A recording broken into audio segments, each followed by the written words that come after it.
Hello everybody, कैसे हैं आप सभी। मैं आपका स्वागत करती हूं फिर से एक नई वीडियो में। इससे पहले जो वीडियो थी उसमें हमने करा था रिटायरमेंट और डेथ ऑफ आ पार्टनर। आज करेंगे हम डिसोल्यूशन ऑफ पार्टनरशिप फर्म। जब पार्टनरशिप फर्म का डिसोल्यूशन होता है तो उसके रिगार्डिंग जो एग्ज़ाम में 1 मार्क्स के आपके क्वेश्चन आते हैं, आज हम सारे वो क्वेश्चन करेंगे। साथ में इसके एक प्रैक्टिकल क्वेश्चन भी है, तो हम वो प्रैक्टिकल क्वेश्चन भी करेंगे। चलिए स्टार्ट करते हैं हमारे questions. What do you mean by dissolution of partnership. देखिए, पार्टनरशिप के डिसोल्यूशन का क्या मतलब है। यहाँ पर फर्म नहीं लिखा है, यहाँ पर क्या लिखा है, डिसोल्यूशन ऑफ पार्टनरशिप लिखा है। तो जब पार्टनरशिप का डिसोल्यूशन होगा, इसका मतलब क्या होता है बेटा, जो पार्टनर्स होते हैं उनका जो रिलेशन होता है उसमें चेंज आता है। इसका मतलब ये नहीं होता कि यहाँ पर फर्म ही डिसोल्व हो गई है। इसके में अगर पार्टनरशिप का डिसोल्यूशन होता है तो फर्म कंटिन्यू करती रहती है। ठीक है, तो आंसर क्या हो जाएगा, dissolution of a partnership means change in relation of partners. Dissolution of partnership does not necessary involve dissolution of firm का वहाँ पर डिसोल्यूशन नहीं होता है। What is dissolution of a firm. अब देखिए यहाँ पर क्या आ गया, जब डिसोल्यूशन ऑफ अ फर्म होता है तो उसमें क्या होता है, dissolution of firm is the dissolution of partnership between all the partners of the firm along with the termination of partnership business. यहाँ पे क्या होता है, साथ पार्टनर का जो बीच में जो रिलेशन है वो तो डिसमिस हो ही जाता है, ठीक है, लेकिन उसमें के बाद भी जो पार्टनरशिप बिजनेस है उसका भी क्या हो जाता है, टर्मिनेशन हो जाता है।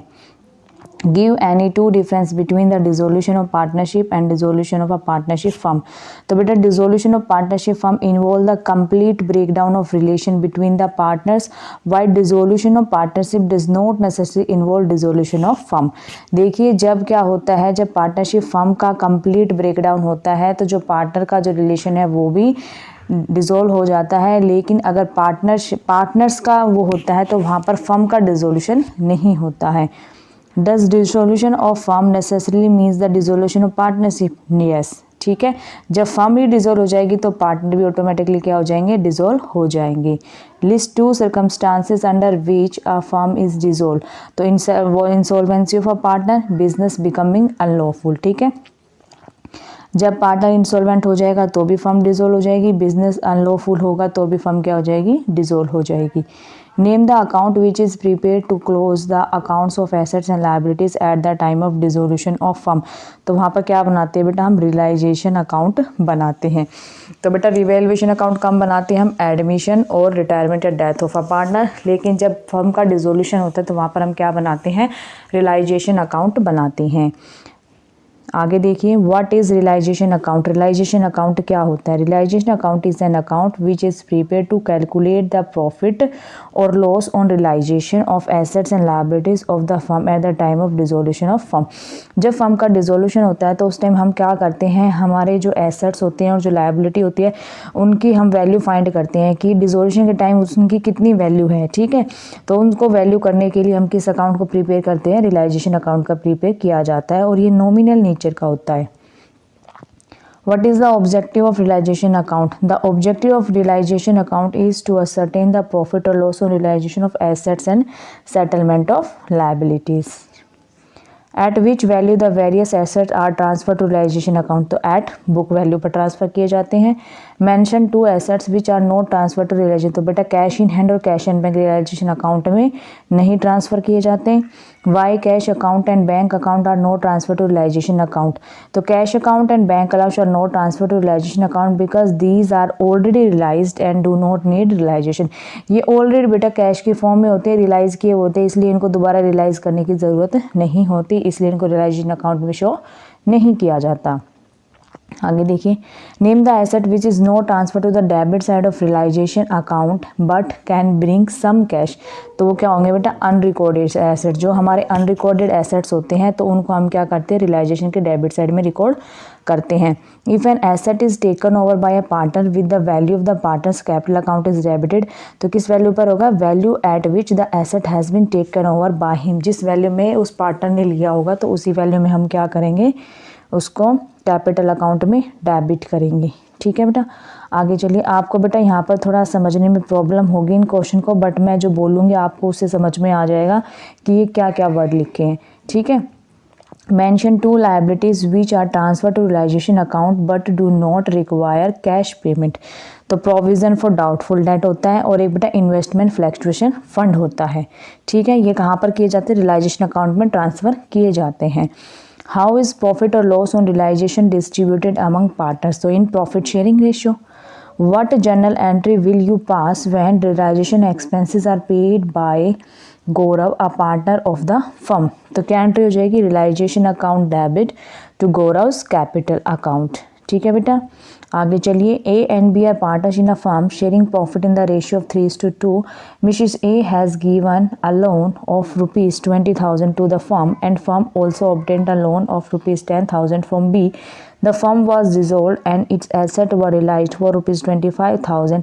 State the order of payment of Mrs. A's loan and B's loan with reason if there were no creditors of the firm। तो क्या हो जाएगा? According to the section 48 of the Indian partnership act 1932, first Mrs A loan of ₹20,000 will be paid. After that B's loan will be paid out of available cash ₹5,000। ठीक है बेटा, आगे देखिए। How deficiency of creditors is paid off? अगर partners की कोई deficiency होती है तो कैसे पेड ऑफ की जाती है? Deficiency of creditors paid off out of the contribution made by partners. Difference between firm's debts and partners private debts. तो firm's debt are payable out of the property of the firm while partners private debt are payable out of the private assets of the partner. तो simple सी बात है, अगर firm का date होगा तो firm पे करेगी, पार्टनर्स का प्राइवेट डेट है तो पार्टनर्स खुद पे करेंगे उसको। In case of dissolution which liabilities are to be first paid? तो जब डिसोल्यूशन होता है तो सबसे पहले बेटा हम किसकी पेमेंट करते हैं? हमेशा एक्सटर्नल लायबिलिटीज़ की हम क्या करते हैं? पेमेंट करते हैं। ये है बेटा शॉर्ट आंसर टाइप क्वेश्चन। ये बेटा हरियाणा बोर्ड वालों के लिए इंपॉर्टेंट होते हैं, उनके एग्जाम में आते हैं। उनके एग्जाम में थ्योरी का क्वेश्चन भी आएगा एज वेल एज प्रैक्टिकल का क्वेश्चन भी आएगा। उनके पास चॉइस होती है कोई भी एक क्वेश्चन करने के लिए, लेकिन अगर आप सीबीएसई के स्टूडेंट हैं तो फिर भी आप इनको रीड कर सकते हैं, क्योंकि इससे आपकी नॉलेज ही बनेगी और आप 1 मार्क्स के क्वेश्चन ईजिली एग्जाम में कर पाओगे। State the difference between dissolution of partnership and dissolution of partnership firm. ठीक है, तो आप इसके अंदर डिफरेंस दे सकते हैं। ये सारे डिफरेंस है, आप रीड कर लेना बेटा एक बार। ठीक है, नेक्स्ट क्वेश्चन देखिए। State the order of settlement of accounts on dissolution. अभी बेटा वीडियो छोड़कर मत जाइएगा, क्योंकि अभी मैं आपको एक प्रैक्टिकल क्वेश्चन भी कराऊंगी इससे रिलेटेड, जो आपके एग्जाम में आया हुआ है, बहुत इंपॉर्टेंट क्वेश्चन है। तो चलिए स्टार्ट करते हैं हमारा examination problem with solution. First question practical. ठीक है, पहले आप करके देखें, उसके बाद आप आंसर चेक करें। The following is the balance sheet of X and Y who were share profit and losses in the ratio of 4:1 as at 31st March 2009। ये सारी liabilities दे रखी है, assets दे रखे हैं। The firm was dissolved on the above date and the following arrangements were decided upon। X agreed to pay off his brother's loan। जो X के brother का loan है उसको कौन पे कर देगा? X पे कर देगा। Debtors of ₹5,000 proved bad, proved हो गई हैं। ठीक है, other assets investment 20% less realise हुई, यानी कि 80% रियलाइज हुई है। एंड गुडविल एट 60%, गुडविल कितनी रियलाइज हुई है? 60%। One of the creditors for ₹5,000 was paid only ₹3,000 देने हैं। यहाँ पर देखिए बेटा क्रेडिटर के बारे में कहिए कि 5 वाज पेड ओनली 3,000। क्रेडिटर कितने हैं पहले क्वेश्चन में देखिए आप। क्वेश्चन में क्रेडिटर दे रखे हैं आपके 8,000 के क्रेडिटर दे रखे हैं। ठीक है, 8,000 के क्रेडिटर दे रखे, तो उनमें से जो 5,000 है ना उनको 3,000 दिए हैं, यानी कि टोटल कितनी पेमेंट करनी होगी हमें? 5,000 वाले को दिए, रिमेनिंग कितने बच गए? 3,000। तो 3 ही हम कितनी पेमेंट करेंगे?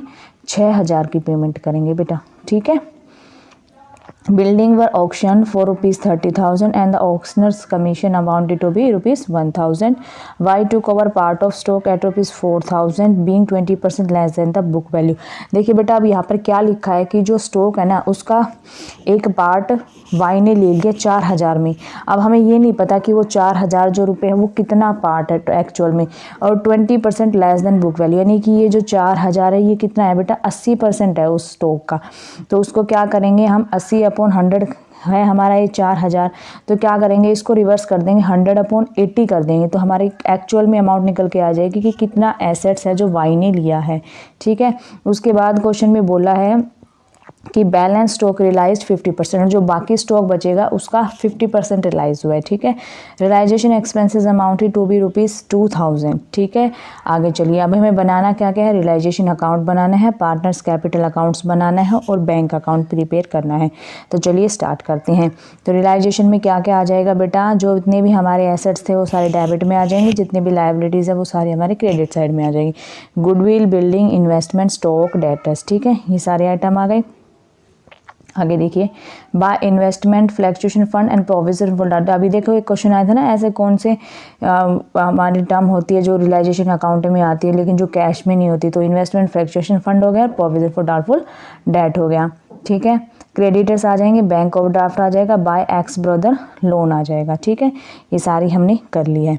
अब क्वेश्चन में बेटा बोला है जो एक्स है वो अपने भाई का लोन पे कर देगा, तो एक्स ये रहा, इसके भाई का लोन इसने पे कर दिया। ठीक है, आगे चलिए। बाय बैंक, डेटर्स कितने रियलाइज हुए, 12,000, इन्वेस्टमेंट कितनी रियलाइज हुई, 20,000 की, गुडविल 6,000, बिल्डिंग 29,000, स्टॉक 5,000। अब देखिए मैं बताऊंगी भी स्टॉक की वैल्यूएशन कैसे की है, क्योंकि उसकी एडजस्टमेंट एंट्री दे रखी है।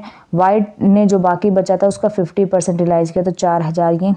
ठीक है, आगे देखते हैं, हम बताते हैं। क्रेडिटर्स की पेमेंट कर देंगे भाई 6,000, मैंने बता दी थी आपको कैसे पेमेंट करनी है। बैंक ओवरड्राफ्ट 6,000, एक्सपेंसेस क्वेश्चन में गिवन है, ये टर्म यहाँ से आ जाएगी। एक बार स्टॉक की एवेल्यूएशन देख लीजिए आप फटाफट। देखिए टोटल डेटर 17,000 के थे, 5,000 बैड डेट अप्रूव हो गए तो डेटर आ जाएंगे 12,000। वैल्यू ऑफ इन्वेस्टमेंट 25,000 थी, 20% लेस किया था तो 20,000 investment. Total value of goodwill 10,000, loss हो जाएगा 40%, 60% रियलाइज हुआ था ना तो 6,000 आ जाएगा। Gross amount receive for building 30,000 की ऑप्शन थी, 1,000 ऑप्शन का कमीशन था, तो 29,000 यहाँ पे आ जाएंगे हमारे गुडविल से।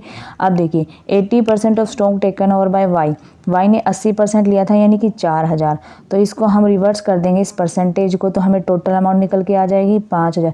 यानी कि 5,000 का एसेट्स जो वाई ने कितने में ले लिया, 4,000 में ले लिया बेटा। ठीक है, और हमारे टोटल एसेट को स्टॉक कितना था, 15,000 का टोटल स्टॉक था। ठीक है, 15,000 का 5,000 वाई ने ले लिया, बचा कितना, 10,000।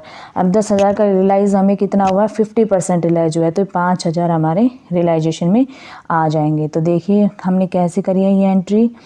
तो जो बेटा जो ये 5,000 आए हैं, ये जो 50% रियलाइज हुआ है वो वाई ने कितना ले लिया, 4,000 लिया था। ठीक है, अब ये जो लॉस होगा, लॉस कौन बियर करेंगे, एक्स एंड वाई 7200 और 1800, जो क्वेश्चन में इनकी रेशियो गिवन है उसके अंदर वो क्या कर लेंगे, ले लेंगे। ठीक है, आगे देखिए इनकी कैपिटल अकाउंट बनानी है। एक्स की capital account balance brought down balance sheet में गिवन है। By realisation account 8,000।